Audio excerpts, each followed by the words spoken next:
अस्सलाम वालेकुम। नमस्ते, सत श्री अकाल और आज एक और वीडियो और उसका टाइटल वीडियो का टाइटल जी, world is shocked to see Trump use such language, Israel bombs Iran again. और ये कल की वीडियो है जी। और ओरिजिनल वीडियो का लिंक डिस्क्रिप्शन में मौजूद है। कल आजमी इनको भी सपोर्ट करना, हमें भी सपोर्ट करें। मेरा नाम है राणा मंदिर, मेरे साथ है मोहम्मद समीर खोखर। कल सकलान इकबाल सो गए। स्टार्ट। नमस्कार, वेलकम टू करियर 247। मैं हूं प्रशांत धवन। नाउ आज से पहले मैंने ऐसे दृश्य कभी नहीं देखे। ये ट्रम्प की वीडियो देखिए जहां पर ट्रम्प इंटरनेशनल मीडिया के सामने गालियां दे रहे हैं क्योंकि इजराइल और ईरान दोनों इनकी बात नहीं सुन रहे। ट्रम्प के सीज फायर की इज्जत कोई नहीं कर रहा। नाउ ये 20 सेकंड की क्लिप है, इसका लास्ट पार्ट देखिएगा। I'm really unhappy if Israel's going out this morning because of one rocket that didn't land, that was shot, perhaps by mistake, that didn't land. I'm not happy about that. You know what? We basically have two countries that have been fighting so long and so hard that they don't know what they're doing. Do you understand that? वाह, I mean ये दिखाता है कि Donald Trump आज के समय कितने frustrated हैं और ये जेन्युइनली फील कर रहे हैं कि इनके पास पावर बहुत कम है। इजराइल और ईरान इनकी बात सुन नहीं रहे और इसलिए मीडिया के सामने पहली बार मैंने देखा है किसी यूएस प्रेसिडेंट को ऐसे अभद्र भाषा का यूज करते हुए कि ईरान और Israel they do not know what the F they are doing. और अगर यहाँ पे आप सोच रहे हैं कि ये अजीब है तो डोनाल्ड ट्रंप की ट्वीट्स देखिए पिछले कुछ घंटों की। लिटरली चीख चीख कर कैप्स लॉक में ये टाइप कर रहे हैं, Israel do not drop those bombs, bombs मत गिर देना। If you do it is a major violation, bring your pilots home now. जैसे मतलब अपने छोटे से बच्चे से बात कर रहे हैं कि पायलट्स वापस लेके आ जाओ, क्योंकि इजराइल और ईरान दोनों डोनाल्ड ट्रंप के सीज फायर को बिल्कुल नहीं मान रहे। मैंने आपको आज सुबह की वीडियो में बताया था कि ट्रंप के सीज फायर अनाउंस करने के बाद भी ईरान ने बहुत सारे मिसाइल गिरे हैं इजराइल पर और अब इजराइल उसका जवाब दे रहा है। ट्रंप बार बार कह रहे हैं इजराइल को कि इजराइल, आई मीन आप लैंग्वेज देखिए, डेस्परेशन देखिए प्रेसिडेंट ऑफ यूएस की, Israel don't drop those bombs. और इससे पहले आप देखोगे कॉन्स्टेंटली ये चीज टाइप कर रहे हैं, सीज फायर हो चुका है, cease fire is in effect, please do not violate. जैसे कोई क्लास का मॉनिटर है, क्लास बहुत शरारती है और कोई उसकी बात सुन नहीं रहा आज के समय। और अभी जब मैं वीडियो रिकॉर्ड कर रहा हूं अभी भी लगातार न्यूज आ रही है कि इजराइल तेहरान में अच्छे से बॉम्बिंग कर रहा है अपने फाइटर जेट से। नाउ क्वेश्चन यहां पर ये आता है, मगर सिचुएशन इतनी खराब क्यों हो गई है कि अब सीज फायर अनाउंस करके भी ये दोनों लगातार लड़ रहे हैं? देखिए दो चीजें हैं यहां पर। पहला तो ये, आखिरी मुक्का कौन मारेगा ना, ये डिसाइड हो नहीं पा रहा। ईरान ने कोशिश करी कि सीज फायर के बाद भी कुछ मिसाइल ये यहां पर गिर दे और उसके बाद ईरान जिस तरीके से पाकिस्तान ने किया था एक विक्ट्री परेड करने वाला था, क्योंकि ईरान तो देखिए अपने लोगों को ये कहेगा हमने झेल लिया, ये इतना बड़ा प्रेशर हम पे आया था, इजराइल यूएस की मदद से, यूएस खुद हम पे बॉम्बिंग कर रहे हैं, हम पे लगातार ये लोग अटैक कर रहे हैं, तब भी ईरान ने ये सब झेल लिया। ईरान तो देखिए इसको सेलिब्रेट करेगा और दुनिया को बोलेगा कि देखो यूएस प्रेसिडेंट कहते थे कि ये ईरान में रेजिम चेंज करेंगे, ये रेजिम चेंज भी नहीं कर पाए। क्योंकि याद रखिएगा इजराइल और यूएसए का जो अल्टीमेट ऑब्जेक्टिव था ईरान में, ये बात ट्रंप खुद कह चुके हैं, इजराइल कह चुका है काफी बार, वो था ईरान में रेजिम चेंज करवाना। एग्जाम्पल के लिए मैं आपको बताता हूं, यही पाकिस्तान था, यहां पे जब इमरान खान था ये यूएसए के अगेंस्ट स्टेटमेंट देता था। यहां पे एक बार रेजिम चेंज जब हो गया, नई सरकार आ गई, अब जब नई सरकार है डोनाल्ड ट्रंप को नोबेल पीस प्राइज के लिए नॉमिनेट करती है। सीरिया का एग्जाम्पल आप ले लीजिए, इजराइल आए दिन सीरिया पे बॉम्बिंग करता था, सीरिया में रेजिम चेंज हुआ, बशर अल असद हट गया, अब जो नई सरकार यहाँ पे है ये काफी हद तक इजराइल के हिसाब से काम कर रही है। इजराइल के लिए ये लोग कोई प्रॉब्लम्स क्रिएट नहीं कर रहे। तो इजराइल और यूएस जानते हैं कि ईरान को डिस्ट्रॉय करना पॉसिबल है नहीं, ये आप एक कंट्री को कैसे डिस्ट्रॉय करोगे। तो इनकी कोशिश यही थी कि ऐसे लोग यहाँ पर पावर में आ जाएं जो प्रो यूएस प्रो इजराइल हो और उसके बाद ज्यादा कॉन्फ्लिक्ट करने की आवश्यकता भी नहीं है। तो ये क्लियरली इजराइल और यूएस कर नहीं पाए और अब ईरान ओपनली ये भी स्टेटमेंट दे रहा है कि इनका न्यूक्लियर प्रोग्राम भी बिल्कुल ठीक है, कुछ इनका ज्यादा नुकसान हुआ नहीं, वापस सब कुछ रीबिल्ड ये लोग कर लेंगे। और ये बात ना सिर्फ इंटरनेशनल मीडिया, फॉर एग्जांपल इधर आप देख पाओगे रशियन मीडिया ये यहाँ पे पब्लिश कर रहा है कि ईरान के पास कंटेंजेंसी प्लान था, इनको पता था कि किस तरीके से इजराइल यूएस अटैक करेंगे, फोर्डो पे अटैक होगा, उसके अलावा इस्फहान पे अटैक होगा, तो इन्होंने प्रॉपरली तैयारी कर रखी थी कि अटैक होगा, कैसे ही अपने साइंटिस्ट अपना बाकी जो इक्विपमेंट है इसको मूव कर लेंगे। और आप देखोगे इवन टाइम्स ऑफ इजराइल ने ये आर्टिकल छापा है कि तेहरान बहुत ही जल्द अपना न्यूक्लियर प्रोग्राम रिस्टोर कर लेगा। नाउ जब ये वर्ड ट्रंप ने सुना कि ईरान अपना न्यूक्लियर प्रोग्राम रिस्टोर कर देगा, तो आप सोच कर देखिए, यूएसए की स्ट्राइक्स का कुछ पॉइंट बना नहीं है। पेंटागन चीफ ने बार बार बोला था कि we devastated Iran nuclear program वगैरह, बट आपका ऑब्जेक्टिव तो ये था ना कि या तो न्यूक्लियर प्रोग्राम खत्म करोगे या रेजिम चेंज करोगे। अगर दोनों में से कोई भी चीज नहीं हुई तो आज के समय यूएस प्रेसिडेंट इसीलिए कैप्स लॉक ऑन करके जोर जोर से चीख रहे हैं, Iran will never rebuild their nuclear facilities.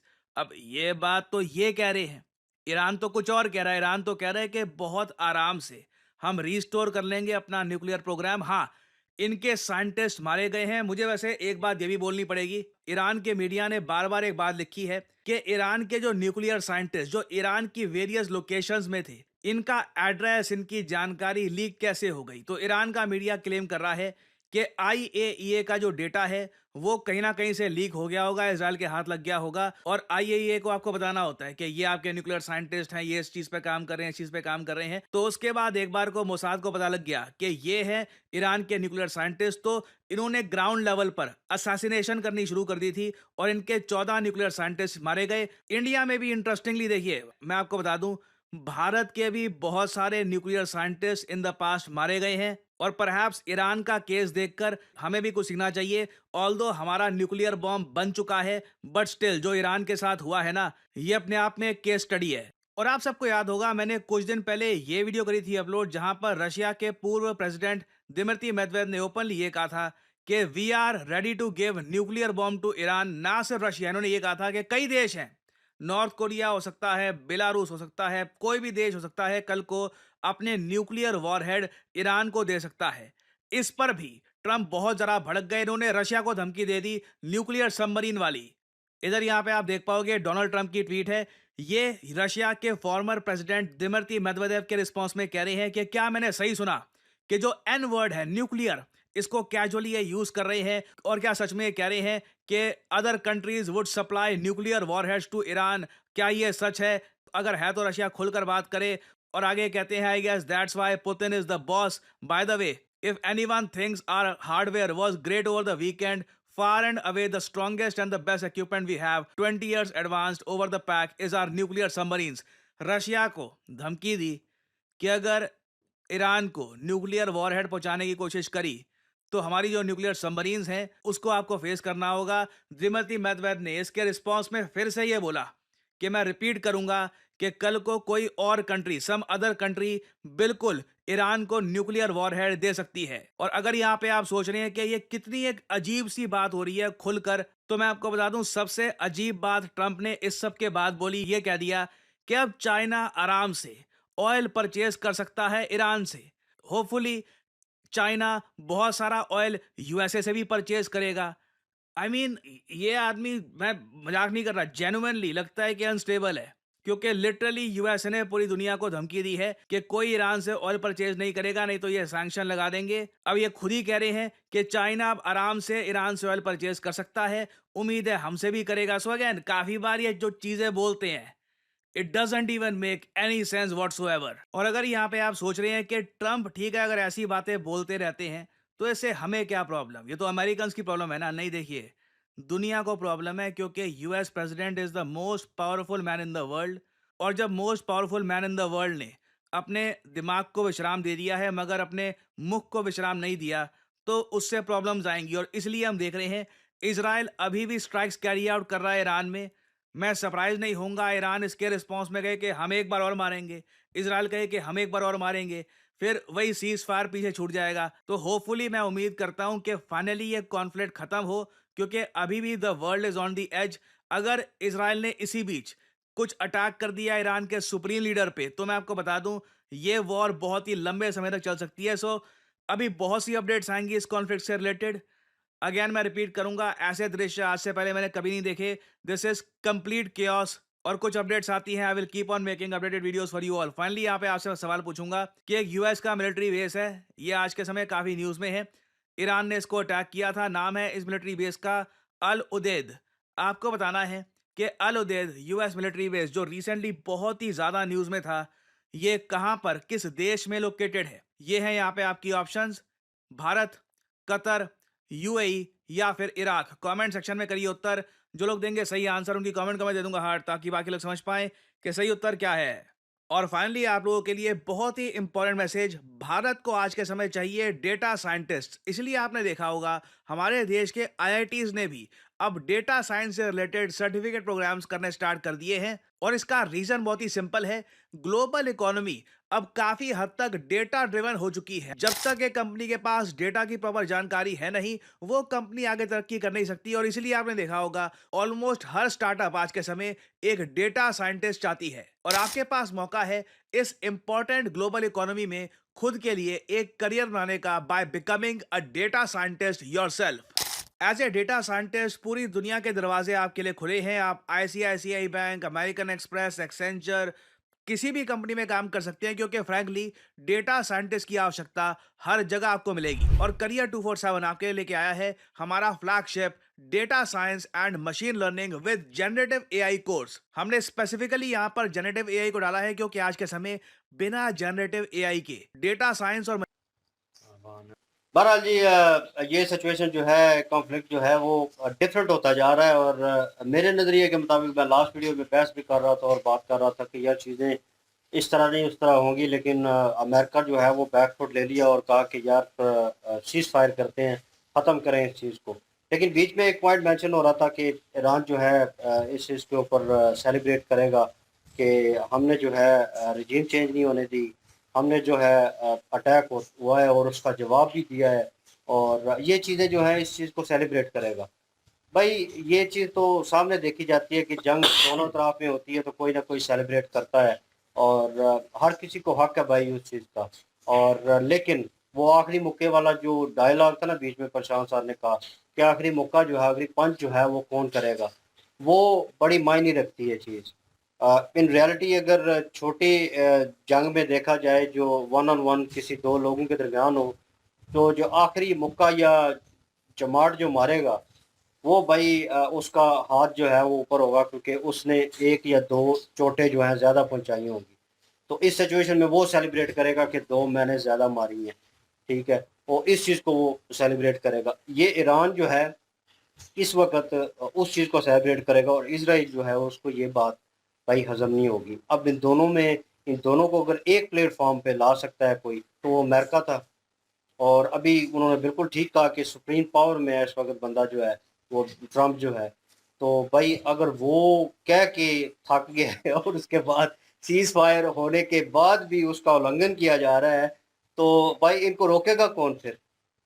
दूसरी कंट्रियां जो हैं उनमें उन्होंने रजीम चेंज की बात की, जैसे पाकिस्तान में की, और सीरिया की बात कर रहे थे, सीरिया, हाँ, तो सीरिया की, और दोनों कंट्रियों के लिए रजीम चेंज की बात की। मुझे लास्ट वीडियो में बहस हो रही थी, एक तो वीडियो में इससे ही बहस हो रही थी कि अच्छा क्या ईरान नीचे आ जाए और ईरान ये करे वो करे।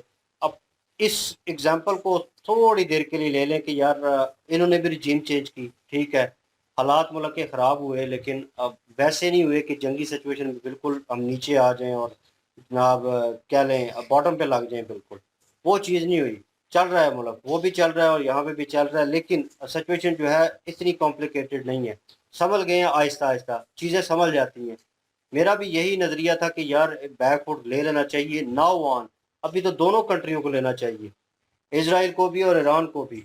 ये बस करें, क्योंकि अगर इससे आगे बढ़ते हैं, उन्होंने बीच में पॉइंट मेंशन किया प्रशांत सर ने, अच्छा पॉइंट था कि दोनों के जनाब पीएम जो हैं उनके ऊपर अगर अटैक होता है, दोनों में से कोई भी किसी के ऊपर भी, भाई ये जंग फिर रुकने वाली नहीं होगी, फिर ये बहुत आगे जाएगी। और ये सिचुएशन मुझे देख के लग रही है अब नावान कि अगर ये हमला तो हो सकता है कि ये एक पेशेंट गोई हो, कि ये होने वाला हो, क्योंकि कोशिश तो वो करेंगे, क्योंकि भाई लेट डाउन करने के लिए आपको फिर जो होल्ड कर रहा होता है, जो सारा प्लान क्रिएट कर रहा होता है, उसको आपने लेट डाउन करना होता है। तभी जो पीछे फौज खड़ी होती है वो बैकफुट ले लेती है, उनका मोराल टूट जाता है।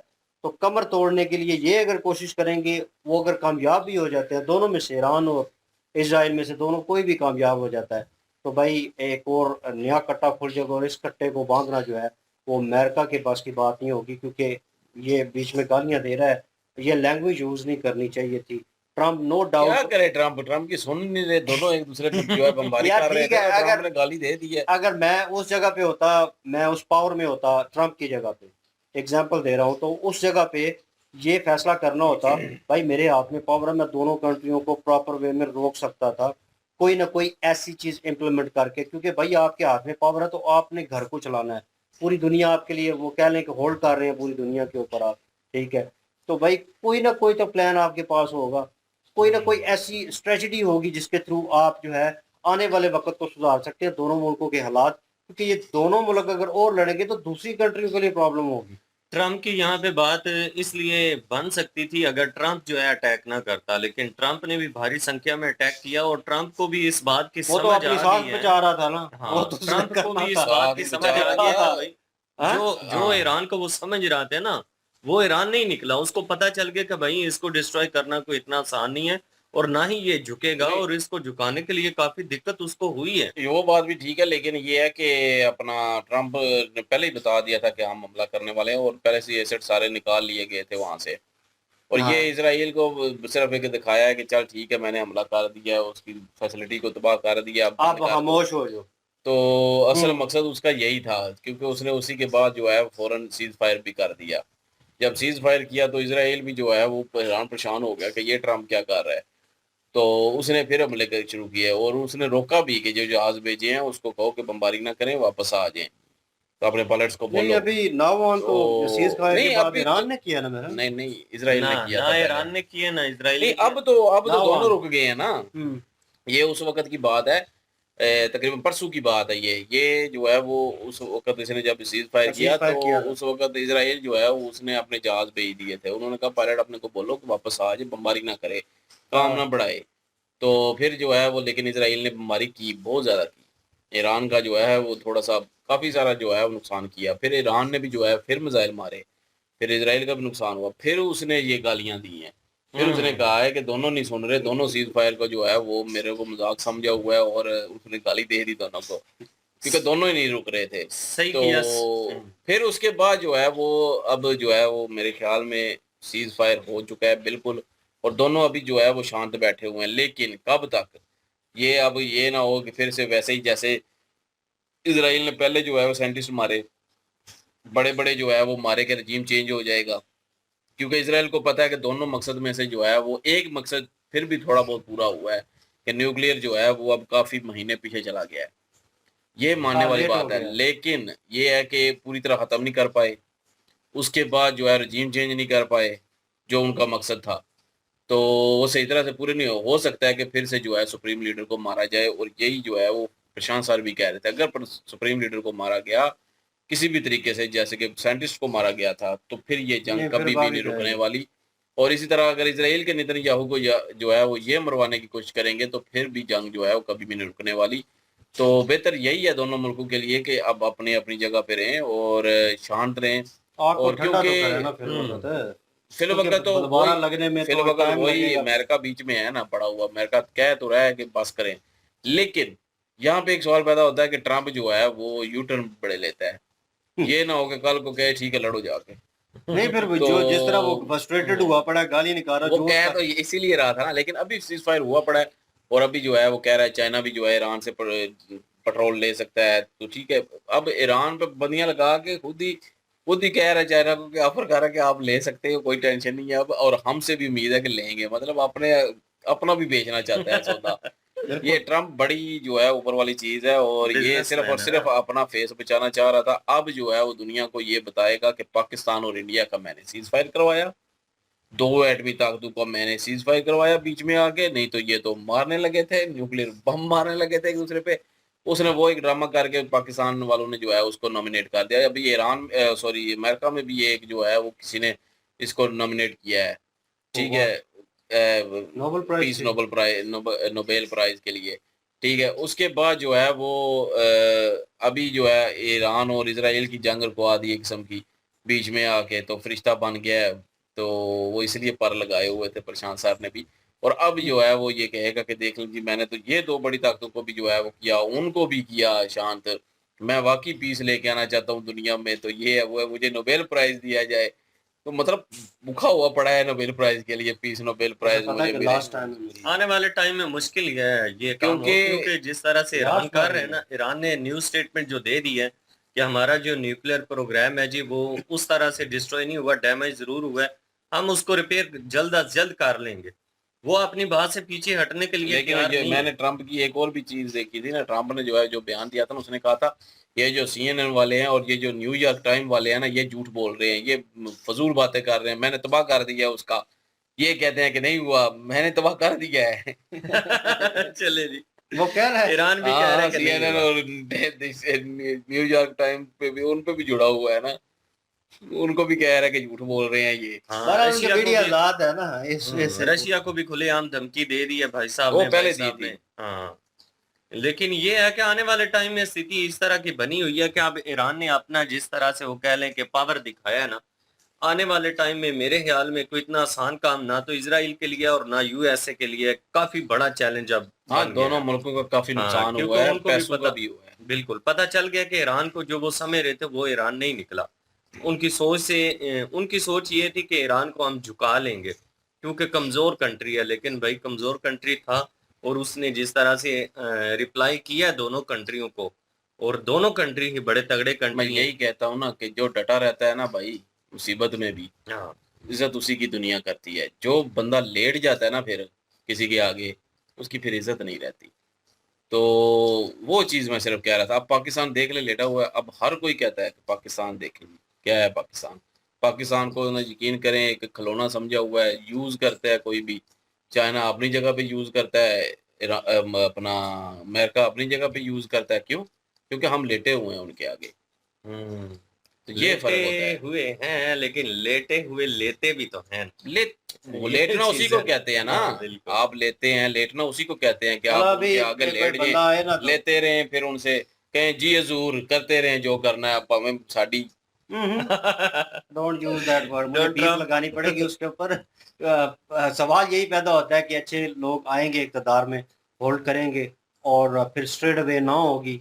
जब ट्रम्प बोलेगा वो पाकिस्तान नहीं करेगा तो भाई एलिगेशन तो लगेंगी फिर जो। लेकिन ट्रम्प, सुधरेगा, कंट्री सुधरेगा, अब लेकिन इमरान खान आया, उसने हाँ कहा कि मैंने अड्डे नहीं देने, बिल्कुल उठा के एब्सोल्युटली मारा नॉट। उसको बाहर। तो यही चीज़ है ना, अगर वो नहीं जाता इमरान खान और अभी सिचुएशन में होता तो यही तो मैं कह रहा हूँ। हालांकि सिनेरियो उस डिफरेंट वक्त होना था। चाहिए भी नहीं था, सिर्फ ये कहलवाना था पाकिस्तान के, स्टेटमेंट दिलवाना था कि हाँ भाई पाकिस्तान एग्री है, बस। वो उस वक्त करना कराना कुछ भी नहीं अब है। भाई उस वक्त चाहिए अड्डे सिर्फ वो जरूरत भी अपनी नहीं थी। मन मर्जी करना चाहते हैं, वो दिखाना भाई, चाहते हैं कि फ्यूचर भाई के हम, लिए उनके प्लान होते हैं हाँ, ना आने तो। वाले टाइम में जो पाकिस्तान को कहेंगे पाकिस्तान करेगा या नहीं करेगा। इमरान खान ने ठीक किया था कि जवाब दिया बिल्कुल नहीं देना, लेकिन इमरान यहाँ पे ना भाई, आप सबको ही पता है, इसमें कोई ढकी छुपी तो बात नहीं है कि हमारी अस्करी क़यादत और जो है पॉलिटिशियन जो है अपने अपने रास्ते पे थे, जिसकी वजह से जो है वो रजीम चेंज हुआ। ईरान में ये सारा कुछ एक पेज पे था, वहाँ पे रजीम चेंज नहीं कर पाए। हालांकि बड़े बड़े मार भी दिए, लेकिन फिर भी जो है रजीम चेंज। मैंने ये भी सुना है कि खुफिया कॉलें भी आती रही हैं कि अपने सुप्रीम लीडर के खिलाफ बगावत कर दो, नहीं तो मारे जाओगे। तो वो भी जो है वो सारा सीन हुआ, लेकिन जो है वो फिर भी जो है वो डटे रहे, उन्होंने डर खौफ नहीं दिखाया। वो एक पेज पे थे, यहाँ पे एक पेज पे नहीं थे कभी भी ज़िंदगी में। तो इसलिए यहाँ पे जो है रजीम चेंज करना आसान हो जाता है फिर। बहरहाल जी, ये सिचुएशन चल रही है और होप्स हो कि आने वाला वक्त जो है वो बेहतर हो और दोनों कंट्रियां जो हैं वो सुधर जाएं तो बेहतर है, क्योंकि दूसरे मुल्कों के लिए प्रॉब्लम होगी। और सिचुएशन कैसी होती है और क्या होगा आगे वो तो देखेंगे। और आप क्या ओपिनियन रखते हैं सारी सिचुएशन के बारे और में? मैं ये चीज़ मुझे पहली दफ़ा मैंने सुनी कि जब इंडिया का कह रहे थे कि इंडिया में भी साइंटिस्ट, न्यूक्लियर साइंटिस्ट को मारा गया था। हम्म। ये मैंने पहली दफ़ा सुना और वाकई शॉकिंग है ये भी। बहरहाल आप क्या ओपिनियन रखते हैं कमेंट सेक्शन ओपन है जी आपके लिए। इनके वीडियो की लिंक भी डिस्क्रिप्शन में मौजूद होगी, प्लीज़ इनके थ्रू हमें भी सपोर्ट कर दीजिएगा। इंशाल्लाह मिलते हैं नेक्स्ट वीडियो में। अपना ख्याल रखिएगा, दुआ में याद रखिएगा। तब तक के लिए अल्लाह अल्लाह हाफिज़, हाफिज, पीस।